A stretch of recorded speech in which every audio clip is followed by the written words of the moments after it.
When people think about stalking, they often think about surveillance, and we frequently see images of binoculars or cameras. While surveillance is indeed part of many stalking cases, stalkers engage in a wide variety of diverse and disturbing behaviors in order to scare their victims. By definition, stalking is a pattern of behavior directed at a specific person that would cause a reasonable person to feel fear for their safety or the safety of others, or to suffer substantial emotional distress.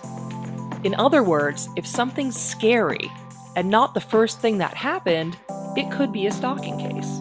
And that's a wide variety of behaviors. There are 4 major categories of stalking tactics: surveillance, life invasion, intimidation, and interference through sabotage or attack.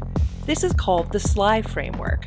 These categories overlap and intersect, and many stalkers use more than one approach. The SLII Framework can help us better identify and respond to a wide range of stalking behaviors. Surveillance includes tracking, watching, and otherwise gathering information about the victim. Stalkers may plant tracking devices or recording technology, or find ways to hack into or otherwise access existing accounts or devices. Surveillance often happens both through technology and in person. Following, watching, showing up, or asking mutual acquaintances for information are also common tactics. Life invasion describes how the stalker is inserting themselves into the victim's life, making victims unable to get through their day without seeing the stalker or signs of the stalker. This often includes excessive contact like phone calls, emails, direct messages, comments, and more across platforms and applications.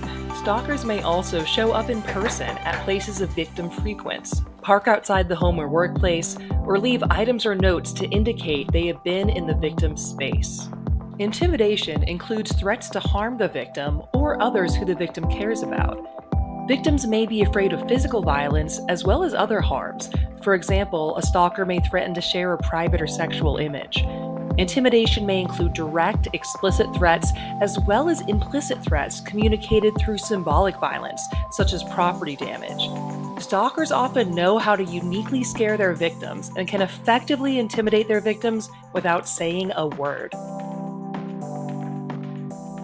Interference through sabotage or attack includes a range of tactics that have direct consequences to victims. Stalkers may spread rumors or misinformation to ruin the victim's reputation, file false reports, interfere with custody, meddle with finances, or carry out other threats they have made. They might damage property or disable accounts that victims need for their daily lives. Stalkers also may restrain victims or assault them physically and/or sexually. Most victims do not use the word stalking to describe what they're experiencing, so asking about all of these categories can help to better assess if that victim is indeed experiencing stalking. Surveillance: has this person been tracking, following, or monitoring you in any way? Life invasion: has this person repeatedly invaded your life or privacy by initiating unwanted contact with you? And share some examples of what that might look like. Intimidation: has this person, more than one time, intimidated or scared you through threats, property damage, threatening to or actually harming pets, or other means? And interference through sabotage or attack: has this person significantly and directly interfered with your life? The SLII Framework can help you to better identify the stalking pattern of behavior beyond individual incidents and recognize the full scope of harm.